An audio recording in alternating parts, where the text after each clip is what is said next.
Hello, everyone, and welcome to the midweek program at the JC Raulston Arboretum. My name is Blake, and I'm the education assistant here at the Arboretum. And today we are in our Associate Director Arlene's office because we had to provide a little bit of last-minute winter protection for an invasive species. That's right, us sweet little human beings can only take so much cold before we got to go back indoors.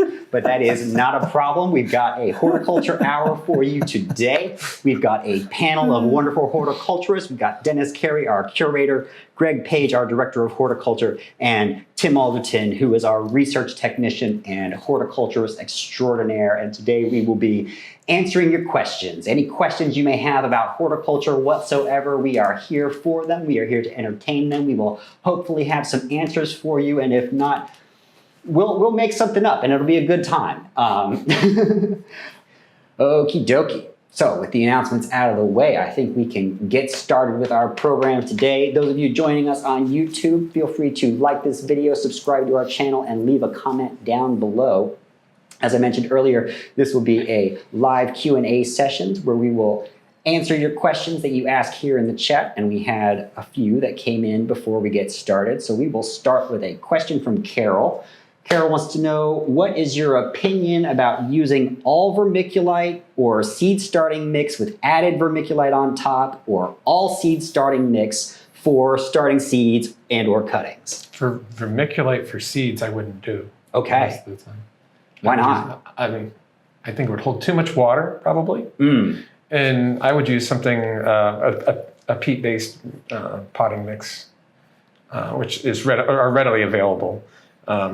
Straight vermiculite, may have done that in a long time in the past, but yeah, they don't do that very often. It's supposed to drain quickly, but I think it holds moisture as well. And you want something with a little bit of organic matter, a lot more drainage for seed starting, and everybody makes that stuff. All the garden centers carry that. That's not going to have any nutrients in it at all either. So you're going to end up fertilizing it once those seeds germinate, and you can get a good just potting mix, and that'll do the same thing. Yep. Okay, wow. All right, quick and easy for sure. Okay, she had another question right off the bat, and I'll go ahead and get that one off. She says, other than reduced watering, what are methods for dealing with algae and the pesky fungus gnats? I have seen suggestions of cinnamon, vermiculite, grit, a water hydrogen peroxide spray, and manual removal of algae. What are your thoughts? We've used grit in the past, but still you're going to typically get some algae.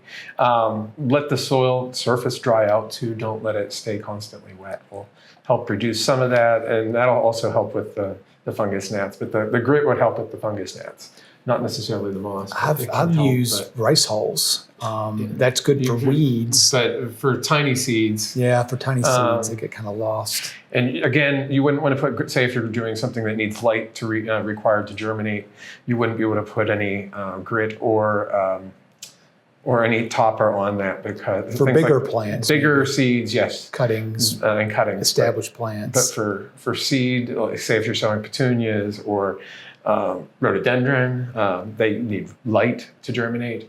And so those are not going to work for that. Air circulation helps a little bit. Yeah, that will. Don't put a dome on it initially.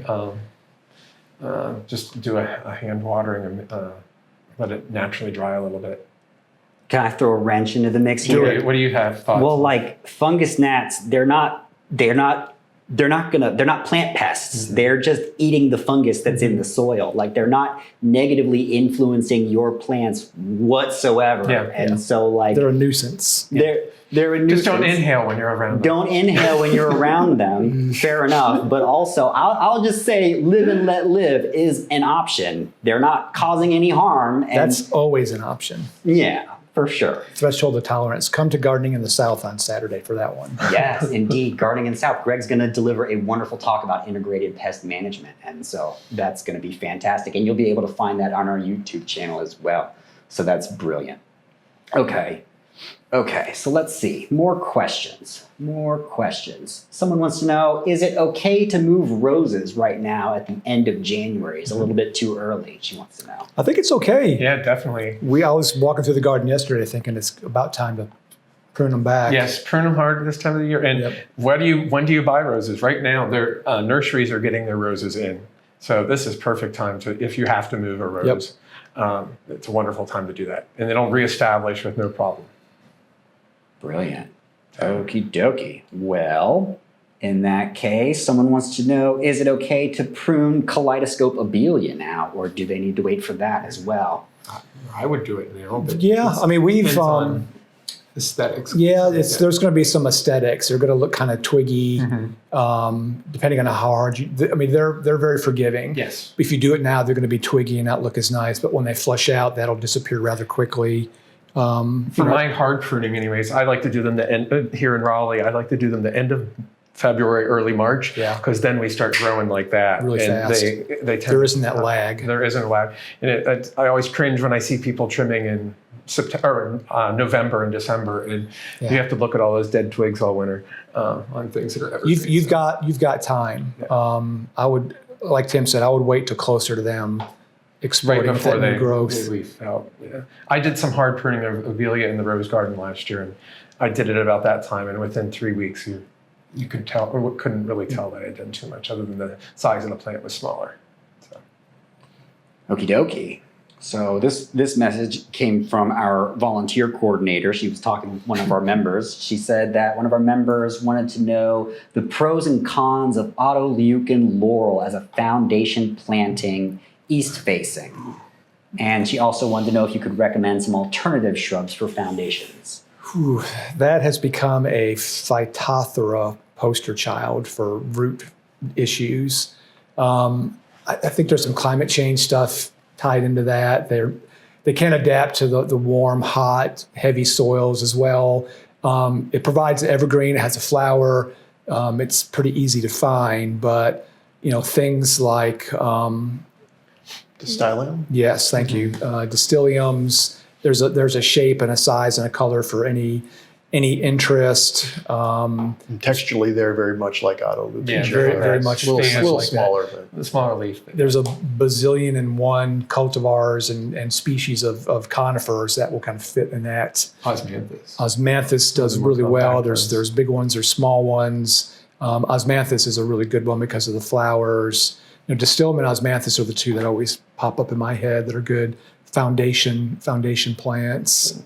Depending on how much, even gardenia, Yeah. if they get enough light. Ooh. East facing, they said. Yeah, I mean, if it's a dense shade east facing, or Sure. if it's morning sun, it could get damage in the morning. That would be the only thing if we had a cold morning. Okay. Well, great. Those are all wonderful suggestions. Let's see. What's next? All right. Someone says, my soil is magnesium deficient. Will Epsom salt change my pH? How do I know how much to apply around each plant? Epsom salts are magnesium sulfate, I believe. That sounds about right. And the sulfate part will bind up hydrogen, I think, right? Once the That sounds magnesium right. is The dissociated chemistry I'm and not good at. absorbed. So yes, it could change your, what would it do then? It would probably lower it a little bit, I would think. It's going to mess with the pH, definitely. a little bit, but you probably need a whole lot. Yeah. Yeah. That's definitely something we always preach, getting a soil sample. And you may have gotten that information from that, but usually in that soil sample, it'll tell you how to rectify those deficiencies. And a lot of times it's those micronutrients and things that are deficient. I would look for, I wouldn't go to the grocery store and get Epsom salts and do some home remedy. You're much likely to over-apply. You're much likely to over-apply. You're Say much that likely and to, soak your foot or your Yeah, you hand after sure, you take a bath yeah, with it, but when not. you've been planting bulbs all Yes, day. right. But I would get a fertilizer that has some of those micronutrients in there, and you should be able to find that kind of stuff at your local garden center.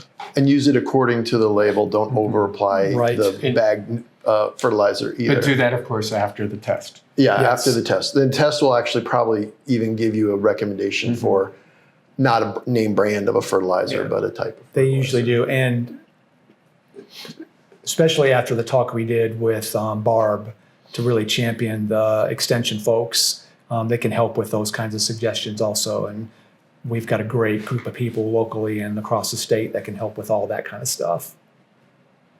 Okie dokie. Let's see. We've got a question here Somebody wants to know, what is your opinion about when fertilizer should be applied to seedlings? They say that they've heard people say a light application after first set of true leaves appear. Somebody else has said that seedlings are moved to potting soil, or also only after several days to a week after the seedlings are moved to potting soil. What do you think is the best time to? I mean, once it's starting to germinate, you can probably, it has a radicle, it's going to be able to pick up some nutrients. A light fertilizing. Yeah, you want to go real light. Yeah, very light. Don't want to overwhelm that little plant. plant. And a store-bought potting mix will have a starter charge in it, so you have a little leeway of a couple weeks, easy. And that would, That's definitely an instance of less is more. Yes. Don't overdo it. You don't want all that growth and all that energy to exhaust it. Okay. Now, I'm sure we've gotten this question before on the Horticulture Hour, but it's always fun revisiting topics such as this. Someone said that they've been fighting a very low-growing bamboo for 18 years. Help. Let's see, housing, how is that now? How's the housing market? No, it's actually really good. It depends on if it's coming up in your beds. If it's coming up in the turf grass, just keep mowing it. That's about the only thing. There really aren't a lot of options. There has been some research on some herbicides and injecting them into the canes and forcing that to go down into the roots. Very early fall is a good time frame for that because the plant is pulling a lot of reserves down into its root system, so that's going to be more effective. that's a lot of work. It's a lot of work. Did they say this was like one of the smaller, low-growing ones? Is that what it was? Or I don't think was they this a big one? specified. Or not? If you mow it low, you'll break off the growing point and interrupt it. Yeah, if you keep doing that over and over again, you'll drain it again. Everything I've ever heard to control it, I've had success with it not being effective. Covering up with tarps, using metal to contain it. It travels deep and it travels far to kind of spread itself. The only thing that I've seen that keeps it at bay is, where we've got it here, it's on some of our borders and it'll come up into the grass, but we mow the grass at least once a week and it hasn't taken over yet. If we stop mowing the grass, it certainly would. You pray that it flowers. Yeah, after it flowers, Most of them will die. Most of them it's will happened die. to a patch on the west side of the Arboretum, Yep. thank goodness. No kidding. Now I just have to worry about the possibility of it having gone to seed. And there's a really lovely bamboo over at Duke Gardens right now that's in flower now. And if you head over there, they've even got a little QR code that you can scan to learn a little bit about the life cycle of bamboo. That's been flowering for a while. Oh yeah, cool. Was it one of the black ones? I can't remember. Somebody that was visiting town in Christmas time said they saw it flowering. Sure. There was a big patch just on the west side of the Arboretum. It's on the adjacent property and it flowered this summer and it's dead now. No kidding. Yeah. But then there's another patch that's not. There's lots. It has friends. They take years and years to flower. Yeah. Decades. Okie dokie. Let's see. Oh boy. So someone says that they live in a wooded area and they have left the leaves, but they are now concerned that there are too many leaves and that the plants won't be able to poke through or they won't get enough sun. Do they need to get out there and uncover them a bit? Depends what it is. Yeah. That's a hard one. In the wild, nobody's raking up the leaves for the ground cover plants. But if it's something planted and then and the it's small the leaves enough. have fallen off the oak trees and this deep. It's another story. Yeah, So you may have to move. And some of the leaves will take a while to break down. Others will break down. If they're on established plants, I would certainly remove them. If they're in beds that you have things that are coming up, I would, 2 to 3 inches isn't going to hurt them. More than that, definitely could. And if they're a thick, heavy, coarse leaf like an oak, it's going to be hard for things to push up all the way through that. It's amazing how fast they break down. Yes, that's what we use in the garden. Once the weather we get into spring and warmer temperatures. But I would say out of established beds, off of established plants, it would be wise to do that. Around the bases of established plants, 3 to 4 inches would be a good thing to do. But if they're in kind of natural areas, they're going to break down really, really fast. Alrighty, the next question is somebody has an Iris cristata that has been in place for many years and it hasn't bloomed in the last 2 years. They want to know if they should dig it up and replant more shallow, when, where, what. Today's how. the day for iris questions. We just had an iris question, but Iris cristata, I mean, if it hasn't flowered, they grow in the shade, the deciduous shade, or where they're native, on forest edges, often on slopes. So they don't always have a lot of cover on them, but they can. And they can get shaded out if it's like an evergreen shade. It wouldn't hurt probably to dig them up and reset them, maybe in a slightly brighter spot. In the wild, they may only flower sparingly, even and persist for years without flowering. And then when a canopy breaks, that's when they start to reinvigorate. And that could be what's going on now for them. And so to mimic that would be resetting, but put them in a sunnier spot. They like that edge. The edge, yeah. Because I see them in like in Umstead Park, I see them and they don't flower, but you'll see them like on a stream bank where they're getting more light, and that's when they do their thing mostly. So they'll persist, but they won't flower well. Sure. So give them more light is my guess, or my suggestion. Yeah. Don't get totally smothered by those oak leaves that we were just talking about. No kidding. Okie dokie. Someone wants to know the recommendation for fertilizer for hellebores. That's you. Okay, fine. So when I worked at Pine Knot Farms, we would tell people that we just do like just a broadcast organic fertilizer in the spring and the fall. And that's not really true because we pretty much just did it once in the spring and that was it. Like, they're not particularly hungry feeders. You certainly want to use an organic fertilizer just because they're not particularly hungry. And the organic fertilizer, it's a low dose and it degrades a lot slower. So it's just a nice, easy boost to help keep them going. So real, and honestly, you could completely forget about it. And if you're leaving the leaves, then like that's probably going to take. We don't even fertilize them in the garden. Yeah, I don't fertilize mine either. But they do fine. If you are to go out and broadcast with an organic fertilizer, that might get a little bit more, and you'll feel like you're doing something. That's always nice. You know, whether or not you are, that's a different question. But they're about as low maintenance as you can get, honestly, for sure. So there you go. Okie dokie. Someone says they have a lot of suckers at the base of their Edgeworthia. Would you recommend taking cuttings or digging out divisions? Sometimes those suckers will have roots on them. If you grab a hold of those suckers and pull them out, you might get a whole other plant, or you could just take cuttings. Yeah. Try either way. Yeah, for sure. They provide. They can get, as they get older, they get kind of tree-like. Yeah. They lose that inner stuff, and I've left them so that they kind of fill in and provide some flowers. But if you are wanting to propagate some, that's ideal stuff. That's ideal stuff to propagate it. Yeah. I've taken softwood cuttings of Edgeworthia, hardwood cuttings of Edgeworthia. If you're cutting off of those root suckers, you can do it any time of year and it'll look like they're crazy. Easy to propagate. Real easy, real good plants. And they're just about to start opening up. They're opening in the garden. Are they? Yep. The Daphnes are starting to open now. And they're flowering too. Yeah, they're smelling good. For sure. Yesterday. I don't know how I missed those. Great and good, right? Great and good. Yeah. Absolutely. Okie dokie. Someone wants to know why, actually Cindy is asking this question because this was a comment that Bryce made in the soils class the other night, but Cindy wants to know, why do horticulturists cringe when they hear a plant called a bush rather than a shrub? There he goes. I don't either. I have a thick skin. I think it's because it's like generalizing something that into a giving something a title, and we're trying to stay away from giving things titles in these days.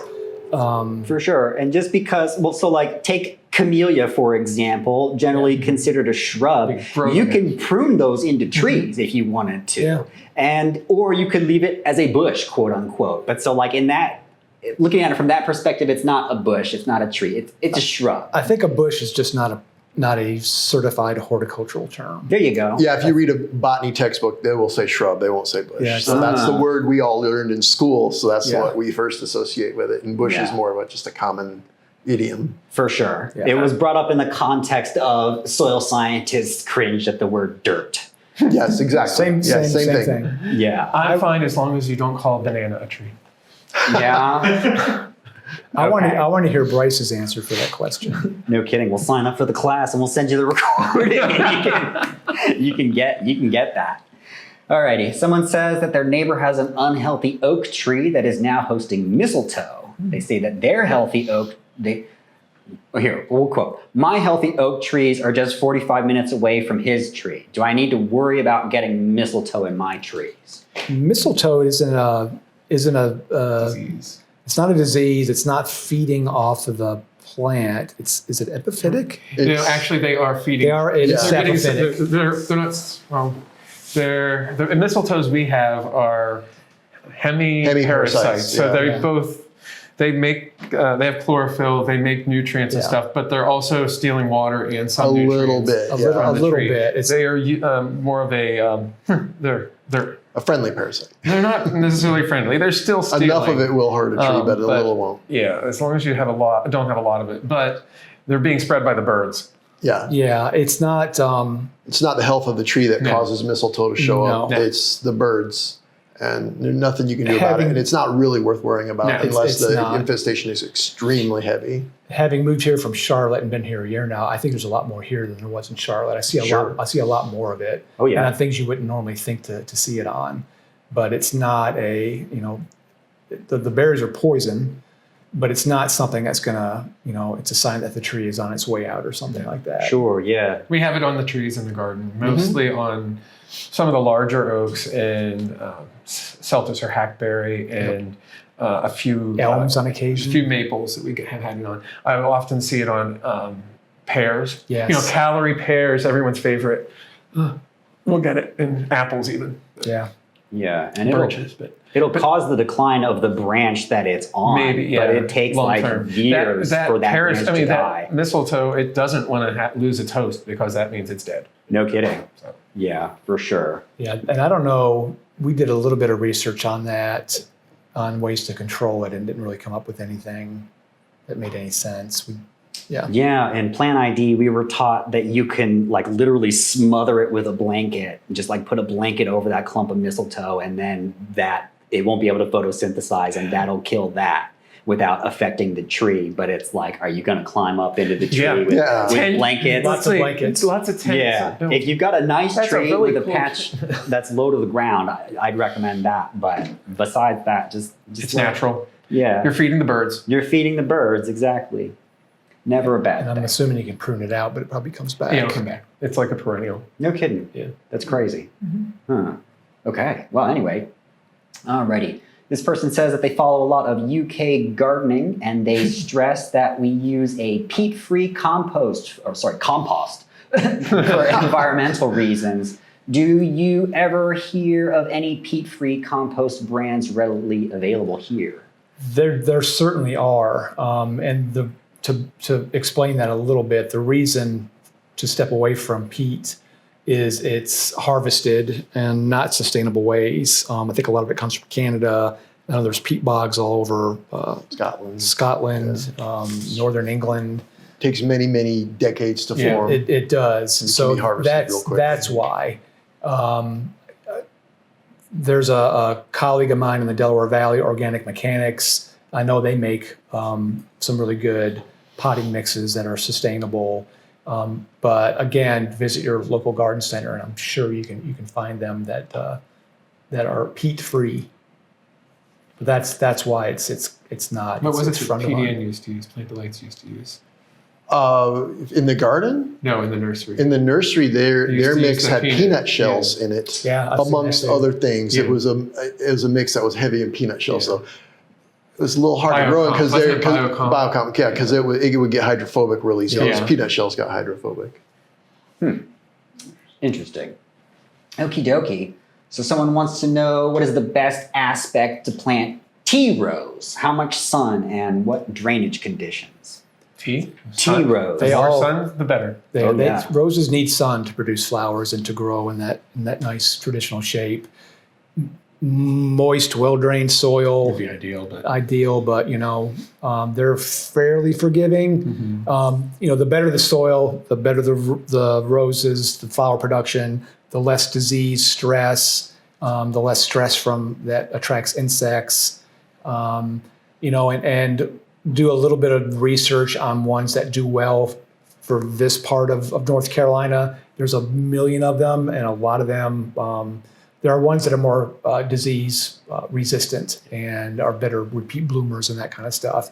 I'm not going to recommend any because it's different, and it depends on what color you like, if you like doubles, if you like singles, all that kind of stuff. But some of the newer ones have been bred for disease resistance. Yeah, they're trying to do that. And repeat bloomers. Black spot is terrible. Terrible. But because ours get defoliated, we actually don't do too many hybrid teas anymore. We have mostly shrub roses and a few floribundas and polyanthes and granite floras. But when you're growing them in monoculture is the trouble with them. Yep. And they are prone to getting things in. And that's when we get, the main thing is the rose rosette nowadays. Yeah. That we have to end up taking them out because of. But isolated plants are better than a monoculture of just growing roses. Yeah. So Always. I like them. They're a good cut flower. Definitely. Yeah, for sure. Okie dokie. So Kathy says that she lives in Wilmington and she has to move an Amelanchier Autumn Brilliance. She wants to know if she can move it now or if she should wait till after it blooms. I would do it now if you're going to have to move it. How big is it? If you have to move it now, if you don't have to move it, I would do it in the fall, just to give it that. The weather's gonna change real quick here, especially down here. Yeah, I can't believe it's weeks ahead of us. We're looking at February already, but the longer the dormancy, the better for most things. If you absolutely have to do it, now's a good time because it's still kind of dormant. You'll just have to keep a closer eye on it once it's planted. And don't try to move it in the summer. No, you'll kill it. Yeah, for sure. Okie dokie. So. Someone says that they did not trim their small button bush back at the end of summer and they want to keep it small. They want to know if it's too late now to prune them. I have some I need to cut back. No kidding, yeah. And now's a great time to perfect prune time. them. Yeah. So I'm not fond of straight typical button bush, but we have one called Just Desserts, which I do like. And I cut it back to about 1.5 feet last year and it got to about 6 feet tall. What are we calling button bush? Cephalanthus, I'm assuming is what they're talking about. For sure. Cephalanthus occidentalis. Now hold on, Tim. You said something scandalous. What don't you love about button bush? The eastern form of the species has these great big leaves, and it's just coarse and it's finicky. Wants to be in a moist spot. The form we have is one called Just Desserts, which is from the western edge of the species in Texas, and it's dry. It's much more adapted to dry conditions. And so I can grow it in the open garden. And also the leaves are a little bit thinner, and so it's a less coarse plant. It's a nicer selection of those. And it flowers really well. Sure. I like them all. Okay. But that's why I'm a little finicky or picky about that. It's okay. It's okay to be picky. I'm gonna go with Greg on this one. I like them all. It's a cool plant. But they are thirsty. They like that wetter soil.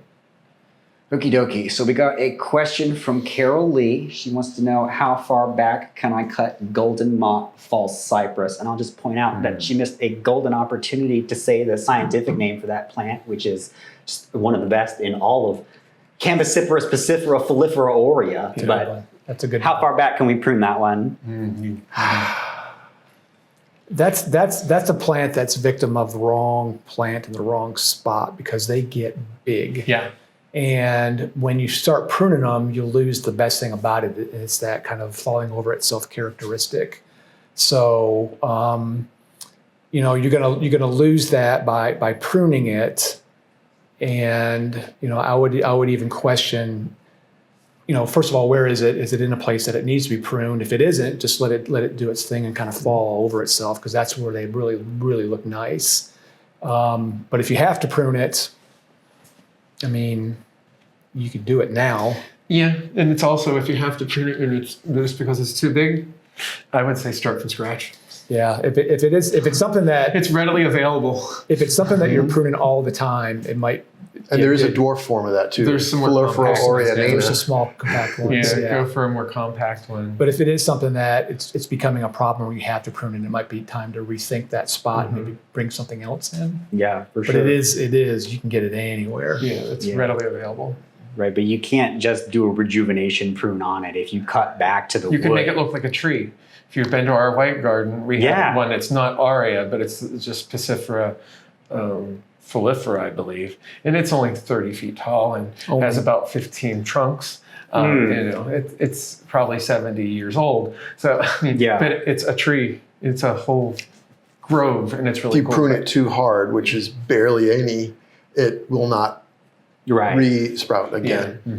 For That's true with a lot of conifers. Yeah, and that's why I say maybe be a real hard pruning. You're going to lose what it's supposed to do if you have to bring it back that far. Absolutely. And because it's plentiful, it's also fairly inexpensive. Yeah. No doubt. Absolutely. That seems like the way to go for sure. Okie dokie. Someone says that they took cuttings from a witch's broom they found on Tsuga canadensis. They want to know if they are better off trying to root the cuttings or grafting onto Tsuga canadensis. Tsuga canadensis you can root. Yeah. So if you do have rootstock, go for the rootstock too. No kidding. But try both. Try both. Absolutely. If it's an option for you. Yeah, because Tsuga canadensis, you can root those. That's awesome. Not all Pinaceae can you root easily, but you can do Tsuga fairly reliably. No kidding. Not saying every clone will root equally as well too. So that's why it might be beneficial. If you do have a rootstock, do some grafting. Do both. When I was a student at NC State, we had somebody take a cuttings off of a witch's broom and kind of donate it to like the plant propagation, see if we could do anything with it. The way they stored it after cutting it, it all just kind of like dried out. We stuck thousands of the things and not a single one. They all do it immediately. Desiccated. So if you are taking cuttings off a witch's broom, that's a good point. Either stick those cuttings immediately or make sure you're storing them in the refrigerator with a little bit of moisture. A little bit of moisture. Yeah, like wrapped in a paper towel with some drops of water on it. Definitely. That is something. And if get it done as soon as you can, but if you can take those cuttings on a rainy day, that's even better. There's lots of considerations. Then you don't need to wrap it. I mean, you don't need to pre-moisten it. It's already hydrated. Alrighty. Let's see. Where are we? Okay. What are your favorite North to South American plants for home landscape small bushes? Why is it your favorite? And how are they offered? That's a specific question. And that's North and South? North or South American? North to South American. North to South American. Favorite North to South American. Cephalanthus. Yeah. So what was it again? The part about... So what are your favorite? Why is it your favorite? And where can you find them?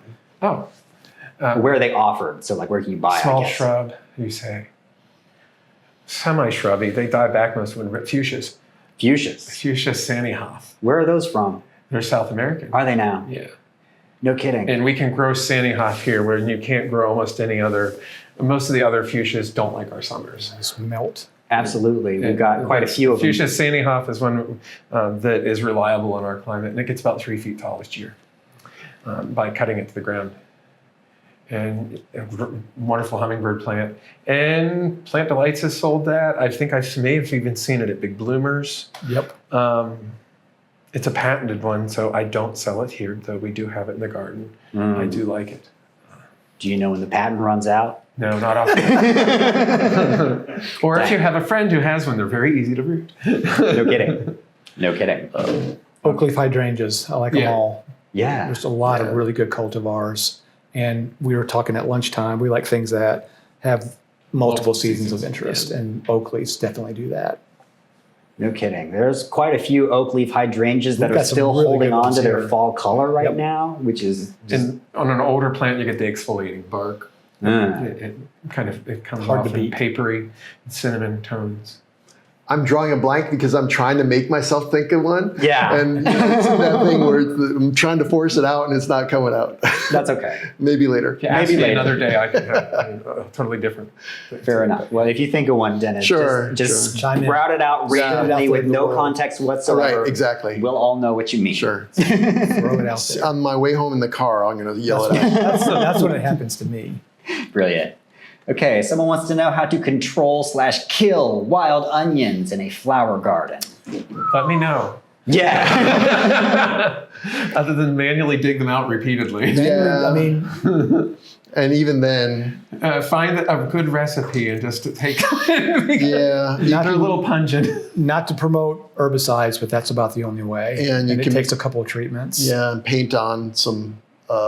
Get one of those sponges or something and just paint it on, so you're not getting it on the grass or whatever else is around. And right now, we have some on the Great Lawn, and they're 8 inches tall, and the lawn is totally dormant at an inch tall. If your soil is relatively loose and it's been raining and the soil is a little bit wet, they will pull out bulb and everything pretty easily. Yeah, it may leave a few of the side bulbs on down there, but you're going to thin it. And that's, like I was saying, persistence. Yep. Is the other option, just with pulling. Yeah, they're happy right now. And then they go summer dormant, and you won't see them all summer. Right. Alrighty. Someone wants to know if now is a good time to divide rhodia and hellebore. Hellebore is pretty tough. You can do it kind of any time. There might be better time than other, but I've divided hellebores in my own garden all the time. Sure. Except in the hot weather. We're cleaning them up right now. Yeah. We were digging some out. You can dig them up too. Yeah. But ideally, probably the ideal time maybe late fall. Yeah. Just as they're coming into growth again. Yeah. And then through the winter months, this, like Dennis is saying, when it's not hot. And so I wouldn't do anything much later than May. What about rhodia? Yeah. And Rhodia, I think you can get away with almost any time. Kind of. It's kind of slow anyway. Yeah. So put it in a pot or something and then let it root out. My hellebores, I only divide them when they're in flower, and I can see, because I have a lot of seedlings and I want to rogue out the ugly ones and then fill it back in with a pretty one. Yeah. So that's you can do it this time of year, and it works fine for me. No kidding. And hellebores, they sure do make a lot of seeds. So why do you? Copious. I know if it's one of, like in here, this is sterile. Yeah. Yeah, Or nearly sterile. The newer ones are sterile. So the newer Yeah, ones, definitely.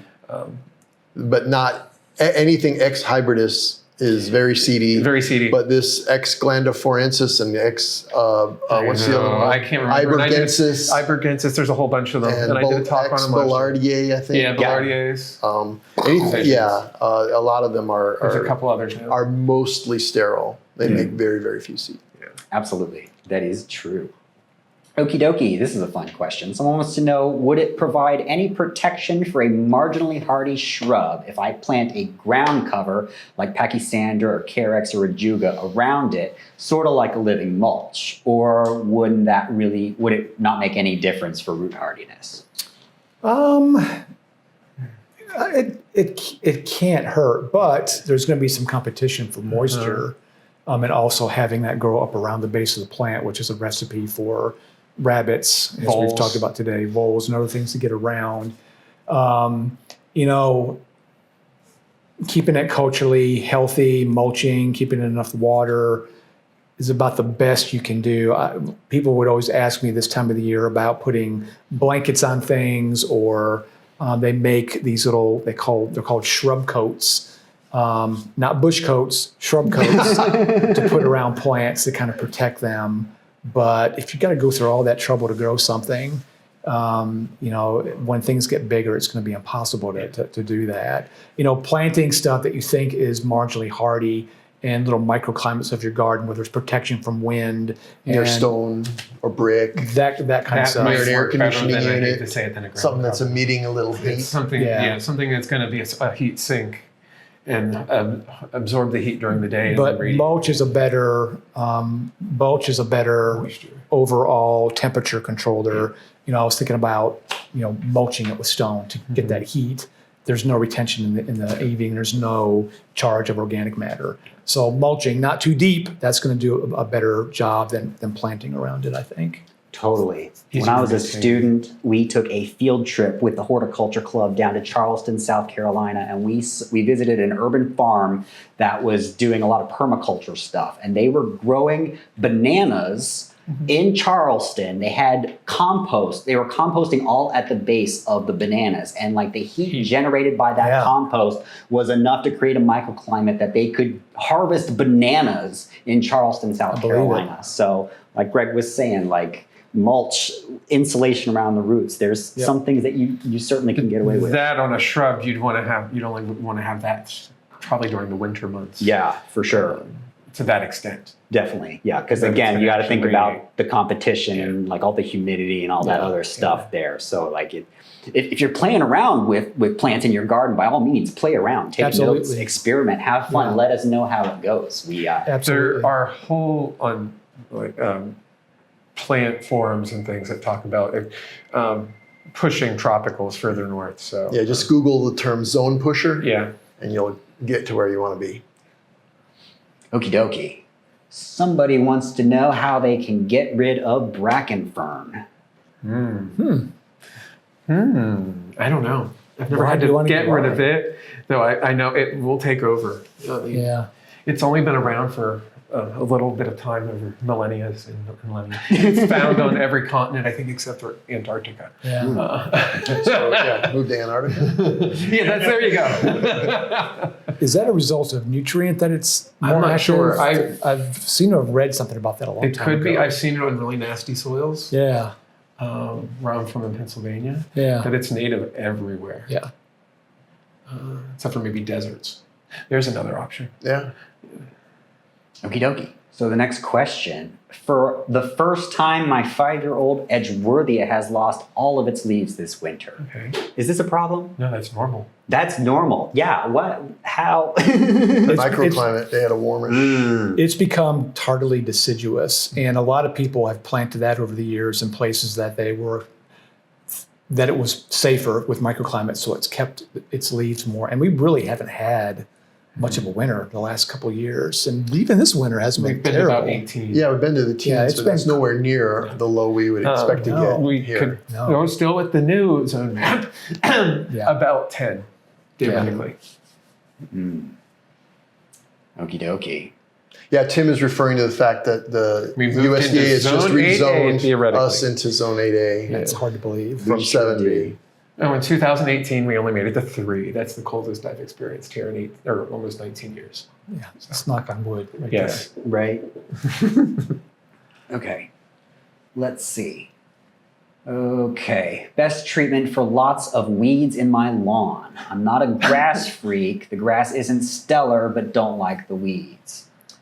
The only thing you can do for that is herbicide. Unfortunately, none of the corn gluten meal is touted as something that helps prevent weeds from germinating. It's not that consistent, and it's hard. It has a short shelf life, and if you store it, rodents absolutely love it. It's a chemical thing, and that's the only way. And I hate to tell people to spray broadleaf weed control when they're turf grass, because lots of bad things happen if you do it incorrectly. There are also pre-emergents that most of the weeds are going to be annual weeds, and they emerge at a particular period of time in the fall and winter. If you time your herbicide just right, they won't be. But then sometimes crabgrass preventers. Some of those work. Even those, they've got some health effects. Oh, yes, definitely. Keeping your grass. Don't cut your grass so low. Keeping it high. It's such an unsustainable thing because it needs water, it needs nutrients, it needs sun, it needs no competition from other things. It doesn't like to be stepped on and compaction and that kind of stuff. For me, if it's green, it's a backdrop for other stuff. But keeping it higher is a really good way not to keep weeds from germinating and spreading. But unfortunately, if you want to get rid of them, you've got to go the chemical route. Just don't look at our gardens' lawns, because they're not homogeneous by any means. Or develop a tolerance for weeds in your garden. They are beautiful. Some of them are beautiful, clover and whatnot. And bees love them. Yeah, the wildlife really likes them. And we here at the Arboretum don't have monoculture turf. Closest I have is in the rose garden. That's still. Well, we've got a brand new area. It has weeds too already. It's already got weeds coming up. And so the expectation of having a monoculture turf stand, that's comes from golf courses. It's not really. It's not easy for a homeowner to keep that up. It can be done, but it comes with a cost. And that's another thing to peruse our extension publications on. We've got a great turfgrass program here. Great people there that do really, really good work and picking. There's new species that are more weed-free. and more sustainable, don't need as much water, don't need as much the nutrient side of things. A lot of the warm season ones are being worked on here. They're even looking at the color of them in the wintertime, which I think is kind of interesting. So that's something to think about too. Definitely. But I think the key detail is that they aren't grass freaks. So the real answer is just get rid of your lawn. Replace it with garden beds. Yeah, we have the whole flowering lawn that's not turf at all. Oh, there's a little bit of Bermuda. I can't get. Yeah, but that's a weed in there. Yes, that's not a turf. For sure. Okie dokie. So winter weather has been tough on my Abutulin Marion Stewart. Okay. Should I wait for warm weather and see whether it will come back, or should I cut it back? I would wait. It'll be fine. I have Marion Stewart in garden. I have 8 or 10 different Butylons in the garden. And right now they're all looking a little bit tattered, but they'll have some tip dieback on them and the leaves get burnt, but they'll probably just flush out in the spring and they'll start flowering. If we continue like what we're having, I'll probably have flowers on Megapotamicum in the next couple weeks. So, No kidding. but Marion Stewart's a little bit later. But yeah, I wouldn't do too much stuff yet. We're reaching that point in the garden like we do like in the dead of summer when things are kind of scraggly. Yeah. That people are antsy and wanting to get out and do things, and it's okay, but we're getting to that warmer weather when it's going to be time to go out and really go to town and get things squared away for spring. Okay. Well, let's keep in the theme here. Somebody says they have an oak leaf hydrangea that is older and very tall and leggy, and they want to know if they can just cut it completely down. I think they'll come up. It'll come up, yeah. So it'll come up, but you're going to lose your flowers for this year. Yeah. You won't have. If you cut them now, you're going to be cutting off all the buds. We do have a video of Mark within the last 2 years on our YouTube page where he goes into pruning all the different hydrangeas. And he talked about oak leaf in that one. I don't remember if it was a part of day giving. I would do it right after they flower, ideally. Yeah, Sure. That's the best time is right after they flower. Yeah. And you can be hard with them, and they'll come back. But that's another thing. Looking at the right plant for the right spot. There's a lot of cultivars of varying sizes. Yeah. Peewee is a compact, older cultivar of, and then I like Little Honey, which is the mutation of peewee. But then there's new ones too, which I don't even know. There's a whole bunch of them at this point. So yeah, we've got a lot of good ones here. We've got a really good collection of oak leaves here. For sure. Okay, so we ready for this? What are your favorite shrubs to attract birds? Tim, give us one. Oh, fuchsia, or it's not. Let's say it's. I grow it as a perennial, but birds. Oh, darn! Give me a minute. Okay, Greg, go. Ilex decidua or verticillata, those are good ones. The winterberry hollies, any holly for that matter. I love Ilex opaca. Yeah. And I wish that would make a comeback because that's a good all-purpose shrub. It can take wet, dry, sun, a little bit of shade. It's evergreen. You've got different shapes and sizes. Maryland dwarf is a nice low spreader. There's a bunch of different. Is it? I have one that's like 20 feet tall and 40 feet wide. It didn't read Durr's book. Yeah, those are you can't go wrong with those hollies. Brilliant. Yeah, that's what I was thinking too. Yeah. Holly. Okay, just holly. Mm-hmm. Yeah. Okay. You took my answer. I'll put in a silly answer that everybody's going to disagree with. Berberis thunbergii. I think that shrub is beautiful, and it has Berberis. very many. Are they spines, thorns? Those are thorns. They're thorns. It has very many thorns, and birds and rabbits, as a matter of fact, love bushes like that for their habitat. Yeah, they're protected from cats. They're protected from cats and all sorts of other. Yes, that's considered invasive in the Northeast and in the mountains. And it's an agricultural pest because it harbors wheat rusts. It's a very problematic plant. I'm not saying it's not a problematic plant. I'm saying it's a beautiful plant that offers very nice services to the wildlife. So, linderas. Yeah? I don't know that one. What's that? Spice bushes. Okay. And the birds would eat the fruit on that. We have native one, benzon, and then there's a whole bunch of Asian ones. Those might be something that's good. If you're Not necessarily for fruit. I mean, I see little birds going, especially kinglets. They are looking in, and also the warblers, they're looking for tiny insects that are in the bark of just about anything or whatever. If you have any bush, you're going to get a bird to come into it one way or another. They may come in for the seeds. Are good. The birds will even go, say, into the camellia flowers, getting the insects out of the flowers, whether they're actually intentionally pollinating them or not. No kidding. So yeah, and it doesn't need to be a seed. There are birds that use them for cover, that are use them for insects. And there's a whole host of insect flora that, talking about Lindera, that need that to eat from a larval there's spice perspective. pines, swallowtails for the Linderas. Yep. Okay, so we want to do the same question. Favorite shrubs for pollinators? Okay. I like Itea. Yeah? Cletheras all day long. Cletheras smell wonderful. The native and bees the just Asian go crazy. ones. Yeah, no kidding. What else? The edgeworthy I mentioned earlier. Oh, for early flowering, yes.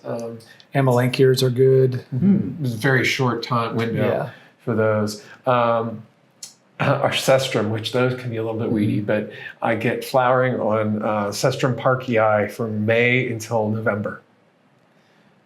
And the insects go after that. And then the birds do too, because of the fruit, and then they see it. So they spread it a little bit. But those are just a couple. For sure. All right, we got a question here from Jared, who says that he has a specimen collector problem. He's trying to start Taiwania Cryptomerioides from seed, and he says he knows that it's going to get huge for a 1 acre lot, and he wants to know, should he grow it and let it be someone else's problem in 30 years, or be considerate and not? That's pretty much my philosophy. We have one that's probably 40 to 45 years old, and it might be 30. It's right next to the necessary. That's an example. I've got one on the other end of the spectrum. We had some in Charlotte that were planted when I started, and they're enormous now. Okay. Yeah, it's in a spot where it's super duper happy. It's such a nice tree. It's beautiful. A little prickly. It's a shame not to try it. Uncommon, yeah. Yeah, that I've always kind of touted that as a replacement for hemlock because it kind of fits the same niche that hemlocks do in the landscape. It's got a great common name too, coffin tree. Yeah. So you get a little story out of it too. Yeah, it's a nice, and I've been lucky to have been in Taiwan to see them with Mark actually growing in the wild up through mountains and stuff. It's beautiful. No kidding. Go for it. Yeah, definitely. Yeah. We're entitled to our actions, but we are not entitled to the fruits of our actions. You never know if the person moving in after you will also be infatuated with Taiwania Cryptomerioides. That's a nice legacy to leave. Yeah, absolutely. So follow your heart. Plant that tree and let it grow. Love it. Okay, so someone says Ming treasure Iris X ampliflora has not flowered in 2 years. When does it flower after planting? It should flower I have one group that should flower well this year, I'm hoping. I've had it in the ground for, last year was the second summer. It was small the first year. So I would expect it to probably flower in April or early May. It's very similar to Iris tectorum, the roof iris. And so I would probably have it on that schedule. Prior to that, I had it growing in the greenhouse and had it flower in March. But that was because it was growing in the greenhouse. But it's bulked up in the garden this year, so I'm expecting it to have blossoms. For sure. So I would, just be patient. I would say probably April, May. No kidding. Yep. Good day for iris questions. That's Lots for sure. of them today.